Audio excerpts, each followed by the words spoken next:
Well, good morning. This is just an introduction to the three universal truths.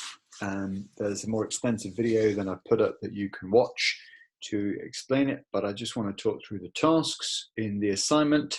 So the Buddha, having experienced the four sights, had compassion awoken within him. He'd seen suffering up close.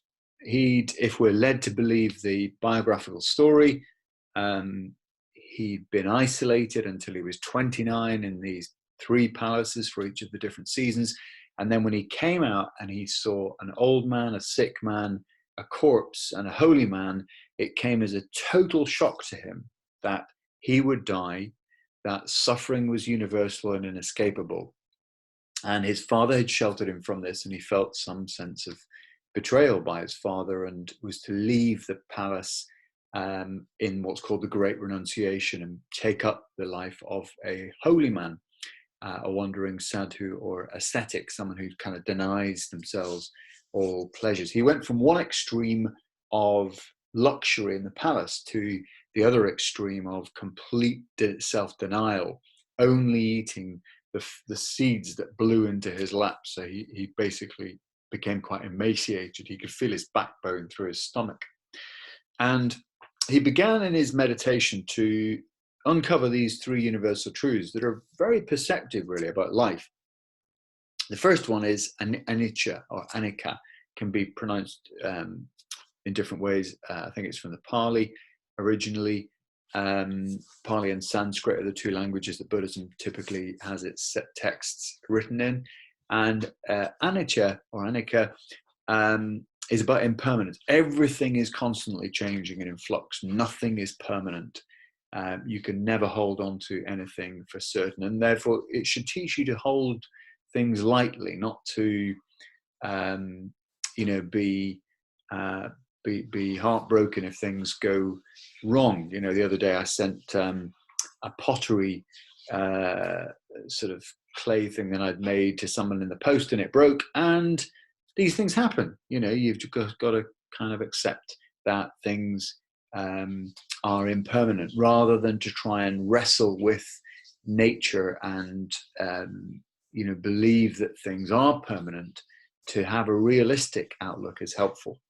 Now, there are two parts of this. One is gross level changes, which are observable, right? So imagine you've not seen one of your cousins for a whole year, and then you look at them and you think, my goodness, you've grown. You must have grown a whole 2 inches. And that's a gross level change. You know, there's something recognizably different about them.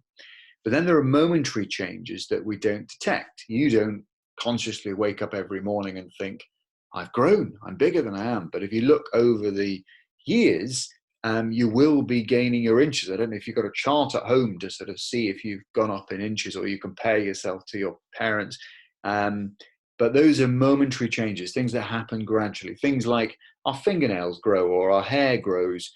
And those things happen really gradually, but momentary changes kind of add up to gross level changes, and everything is constantly changing. The cells in our bodies are kind of renewing, so that, you know, apart from the DNA continuing, our cells are completely different to how we were when we were born. The second of the three universal truths, they're sometimes called three marks of existence, is anatta or anatta. And this is really the negative side of Atman. So in Hinduism, there's this belief in the permanent soul, Atman. And this is just saying, no, there is no permanent soul. An Atman, right? So an Atman, no permanent soul. Buddhists don't believe that the soul migrates from lifetime to lifetime in birth, death, and reincarnation. They think the only thing that carries on are our deeds, the consequences of our deeds. So we pass on karmic memory or karmic energy. That's when the law of cause and effect operates. What you do, what you sow, you reap. And you know what we do has a way of shaping our character over time. And the final third element of the three marks of existence is dukkha. that suffering is part and parcel of life, and it's inescapable. We'll suffer physically, we'll suffer mentally, we will grow old. Suffering is part of life. The Buddha tells a very famous story about this, which is a beautiful and sad one, about, I think it's a lady called Kisala, and she has lost her young son. He's died. And she comes to the Buddha in tears with her young son, asking if he can bring her son back to life. And he says, find me a mustard seed from the house of a family that has never experienced grief, and I bring your son back to life. And she goes off hopeful. And as she goes around her village, everybody has experienced loss and suffering and grief. And she's filled with a sense of realism and compassion. And she comes back and sees what the Buddha was trying to teach her, that not only is everything impermanent, not only is the self impermanent, but suffering is universal. And that kind of is what binds us together empathetically, with other human beings, that they suffer. We can understand what it means that they suffer. And so we enter into them. Right. Here are the questions that you've got to have a crack on.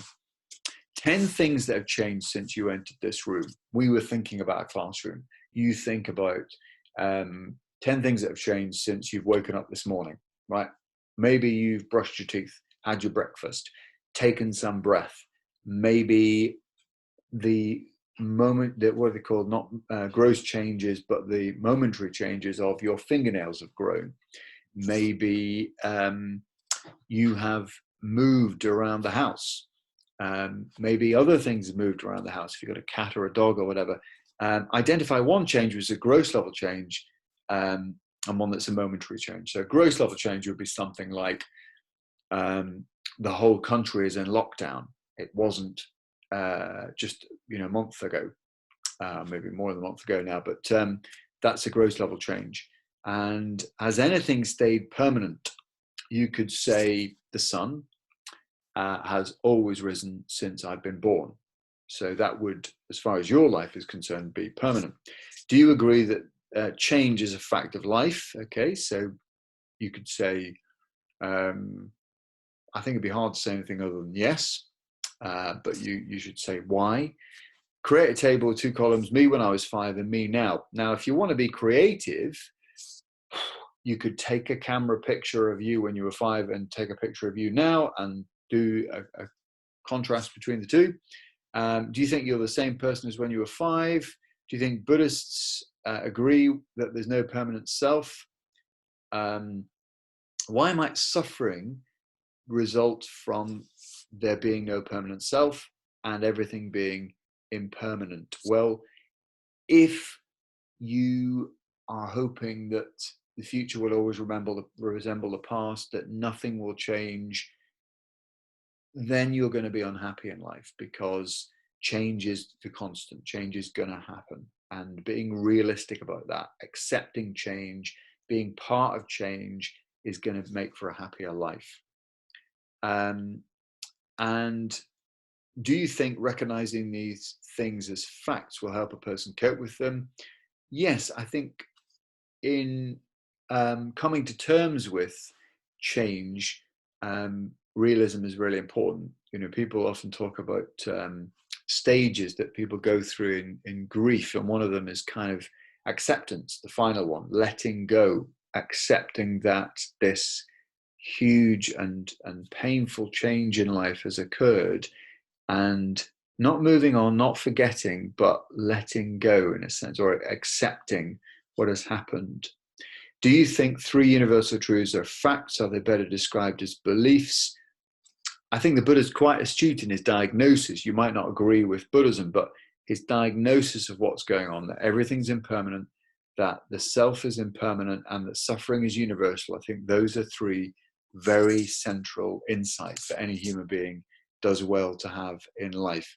If you have time, find 3 examples of suffering in the news. You could literally just stick up 3 pictures of suffering in the news, and you could choose to put a line or 2 about that in or not. That's up to you. So that's the task for today. I'm going to copy and paste this as your assignment. And if you have any questions, post them up and I will attempt to answer them.